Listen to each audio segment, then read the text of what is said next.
Hello, everyone. Today, I have a pleasure to have another conversation with wonderful Jacqui Crooks. And this conversation is very special because we are going to talk about important event in Jacqui's life. You will know how to be part of that important event and how to benefit. And I think that surprise that is coming up can help so many people. And I can't wait to get my hands on that big surprise. First, Jacqui, introduce yourself to people who may not know you. Okay, so I'm Jacqui Crooks, an EFT founding master. And if you don't know about EFT, it stands for Emotional Freedom Technique. And it's a simple technique that has you tapping on acupuncture points while talking to the subconscious using hypnotic and NLP language. It's a bit like being able to upgrade your subconscious in the same way you would upgrade the computer. So it helps you to give the subconscious new information that's really useful, because often it's running on something that's very not useful to you. And it always does the best it can,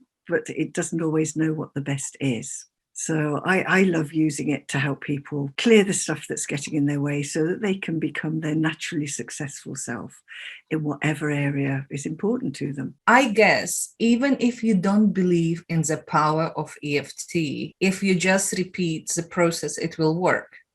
Yeah, you only have to do it. It's not like a religious thing where you have to have that absolute certainty. The understanding of how it works will come often after you've done a session, when you suddenly notice you're not doing something that you would normally do, or you are doing something you'd normally have run away from. So I always say to people, it's like an experiment. We're detectives. We have a go, seeing where we're going, what needs clearing.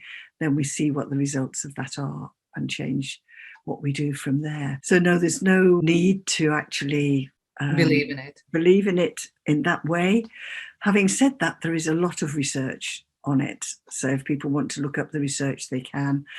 The NHS is currently researching whether it would be useful to use for PTSD and addictions. And I know it's being used in various addiction units for drug and alcohol, because I've got colleagues who are using it there. It's being spread out throughout the country, throughout the world, really, by the people who've come across it, who are already in situations such as schools or prisons, and they're just sharing it with the people that are around them. It becomes more mainstream. Oh, yes. Yes, NICE sent somebody to one of the research conferences to look at the research and said it was worth doing more research on it.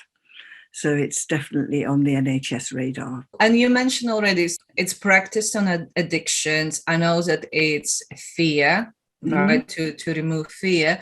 Can you share, like in your practice, what were the cases you were working on? Well, when I first started, I was doing a lot of work with anxiety, with depression, with phobias. And then as time's gone on, I've got to the point where I specialise in clearing old family patterns that get into people's way, because that's what really excites me. Because most of us are running survival strategies that have come right down through the family line, for generations. And we take them on subconsciously as a baby, in the womb often, and also genetically. So we're running programs that are no longer relevant for the life that we're living now. And when you're not doing that, then you can naturally be your complete glorious self. Mostly we're busy shutting ourselves into small boxes and turning the light down. And I see my job as being helping people to remember who they really are and turn that light up, so we have their light shining brightly in the world, because that's what we need at the moment. Let's reveal what was the purpose of our interview today, because I'm so excited that your book is coming out. So I know that people need to sign up to get it for the best price. Yes. Right. So when it will be revealed, like when actually people can buy your book? They can buy it on the 24th of February. It's called Tapping into Ancestral Healing, Clearing the Past, Transforming the Present, and Creating Your Future. So it's about helping you to clear the stuff that's not yours, so that you can then decide what you do want in the here and now. And then you can start putting in place the things that you need to move forward into the future that you want to be creating. And it's designed so people can follow it themselves. for their own work. But also the aim is that if you're a therapist, you can either use the techniques as I've laid them out if you're an EFTer, or you just use the concepts and the understanding behind it in whatever therapy that you use. So the aim is that it's a tool that can be used for yourself or for other people. As I say, it comes out on the 24th of February. You can get it from Amazon. You can get it on Kindle. If you go to my website, JacquiCrooks.com, on the front page, there's a bit that's click for the newsletter. If you do that, then you'll get the letter that tells you what the price is for the launch day, because I'd really like people, if they're going to buy it on the launch day if they can, because then it gets more visible on Amazon and more people get to see it, and therefore more people get the benefit from it. So that's what I'd like people to do. If they've got any questions, by all means ask me. There's no information about the book on the website at the moment.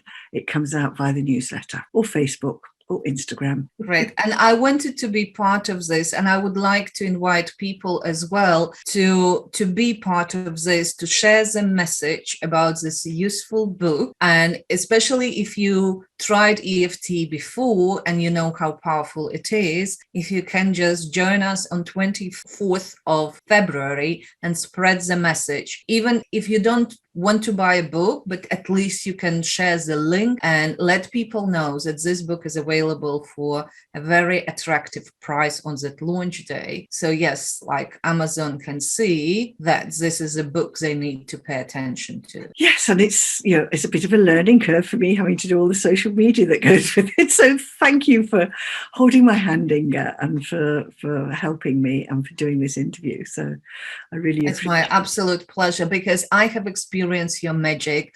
You were a speaker at the Magical Creators Live. Everyone was so influenced and impacted by your session. And like within the session, we changed memories that only came up during that session. And I remember like my shock that, first of all, I didn't recognize that I had that memory and that it resurfaced. And I recognized how it was impacting my life. So I think the way how you work helps to uncover hidden reasons that stop us from living our best life. As long as we are not aware, we can't change. It doesn't matter how much we want the change, but nothing will happen if we don't recognize the cause. When we have traumas, often traumas as a child, and when I talk about traumas, I don't mean life and death traumas, because they're often not the ones that create the biggest problems. It's the first time somebody smacks you for being naughty, first time your mum shouts at you and says you're a bad girl or a bad boy.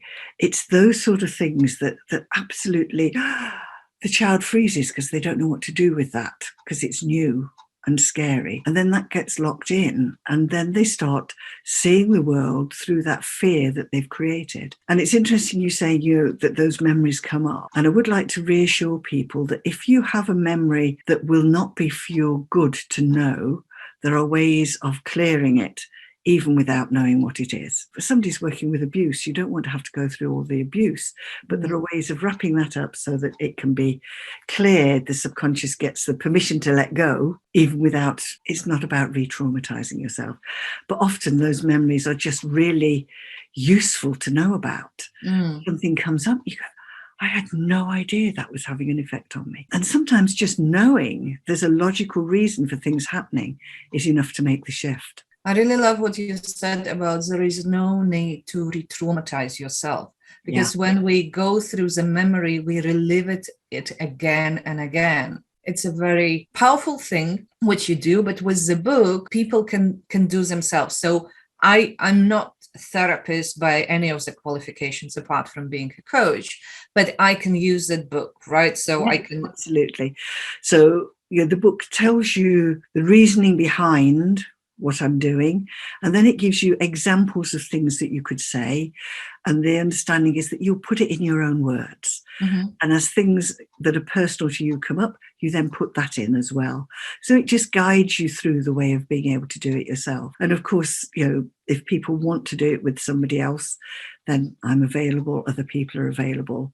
because sometimes it's quite nice to do it with somebody else. It feels more comfortable. Certainly if I'm working on big stuff, I go and work with a colleague, but I do an awful lot myself. So, there are different ways of using it. But certainly with the book, you can make a big inroads in stuff that's going on for you. And for therapists, they can add them to their practice, even if they're not EFT practitioner, but when they work with people, they can add on EFT elements. So they don't need to get a certificate of EFT practitioner. What I'm aiming for is that the understanding that's behind it is available to anybody. Now they can tap while they use that, or they can integrate it into something else. So, if you're a counselor talking to a client, you can say, and actually a lot of this stuff is not yours. It's probably come down from the family line. So it would be okay to let it go. So even just on the talking level, you're giving that person new information that their subconscious can then do something with. So, I deliver things with EFT. People can use NLP if they're NLP people, hypnosis, all those things. It's the understanding is there, but they can also tap at the same time. It's useful to recognize not to go to places that you're not comfortable.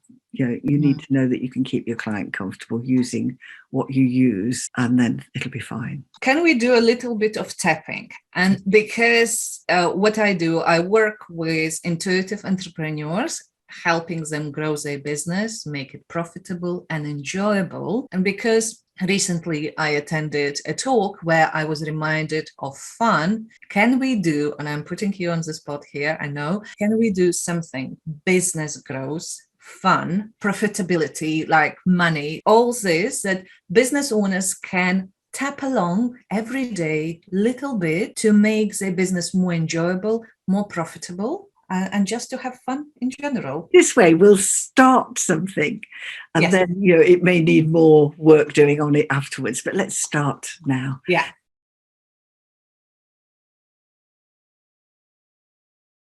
I know that you have mastered, so there is no necessity to tap. I was tapping because I'm used to. Some people tap on the points. And I was under the impression that you actually need to touch the points in order for it to work. But I know that your approach is a bit different, right? I usually just tap on the karate point. What you couldn't see was that most of the time I'm holding this. Okay. So me doing like only on karate chop. That's absolutely fine. Yeah. The other points for people who don't know are the top of the head, beginning of the eyebrows, side of the eye, under the nose, chin, collarbone, under the arm. And what I found as time's gone on, I've just dropped bits off and tried things without, and find it works just as well just using this. Now, I don't know whether it's because my subconscious knows all the rest gets tapped on at the same time and does it automatically for me or not. But I do know that mostly with my clients, I'm just tapping on here. Sometimes when I finish, I'll go around the other points. And it truthfully doesn't matter. I think also intention is a large part of this. You're intending it will work. You're telling the subconscious this will work, and it believes you. So, for me, part of the tapping, there's different thoughts about what the tapping does. You are tapping on acupuncture points, and the original belief was as you tapped, each point is a different meridian in the body, that you're telling the subconscious to clear any blockages in that particular meridian. And I'm not saying that's not what happens. I'm also saying that what I do, I think, when you're tapping, you go into what's called a therapy trance. You're physically occupied, so your subconscious can just get on with the job. So, for me, when you're doing that, you're occupying the physical part of you. So the subconscious finds it much easier to access what you're talking about and just do what it's designed to do. Who knows? But it works. No. I have learnt so much from my family, who learnt stuff from their family way back through time. And I see the world through their filters. And those filters are not necessarily helpful to me in this life now. And I'd like all parts of me to know that it's okay to let go of any vows, decisions, beliefs, strategies, and filters that I'm carrying based on family belief systems and family traumas. And I thank everybody involved. They just did the best they could with what they had. Even though I've been running old-fashioned, old, outdated stuff,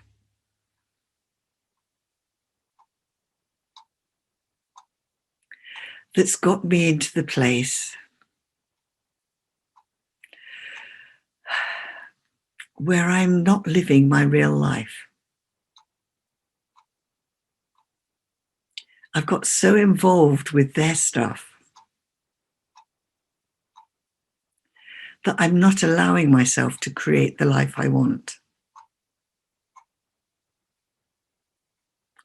I'm running their old beliefs that it's better to be spiritual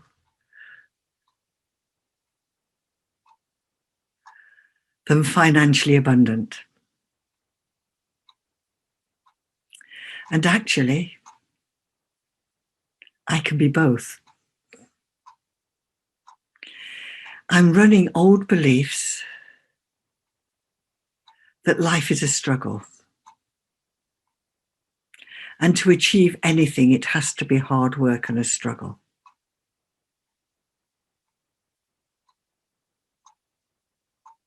And actually, that's not true. When I'm in flow, when I'm aligned with myself,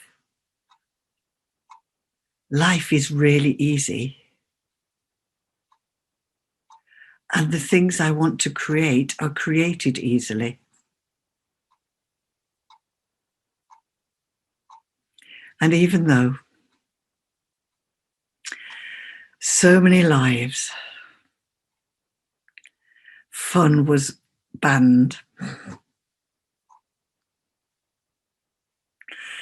it was considered unimportant. And sometimes it was considered a bad thing. That if you were a good person, you had to be serious.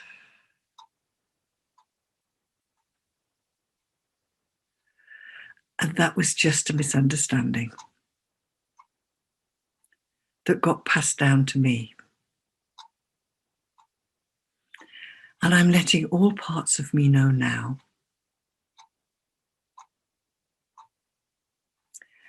that it's safe to be happy, to have fun, to create the life and the business that I want, and to allow financial abundance into my life easily.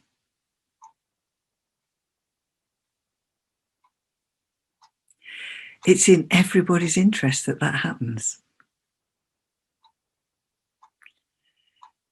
Because then I'm living my real life. I'm shining my light in the world. And I'm modeling what's possible to other people. And I'm also healing anything that's unhealed for my family.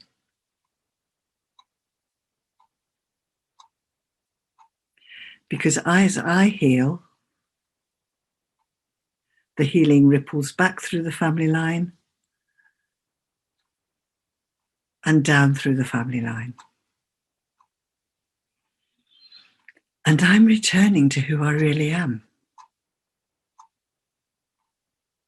which is what I came to be. Me in all my multicolored glory.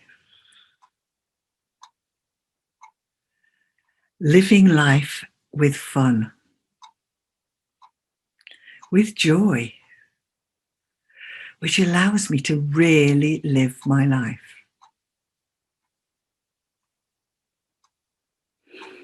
Because so often I'm not. And I forgive myself for the choices I've made so far. And I celebrate the new choices I'm making now that allow me to be my true self. A fantastic manifester. A brilliant role model. And a brilliant light in the world. It's safe. And it's my time to do it. And whether I do or not, I'm okay.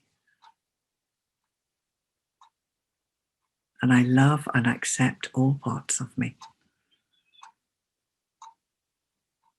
And all those who've helped me be who I am.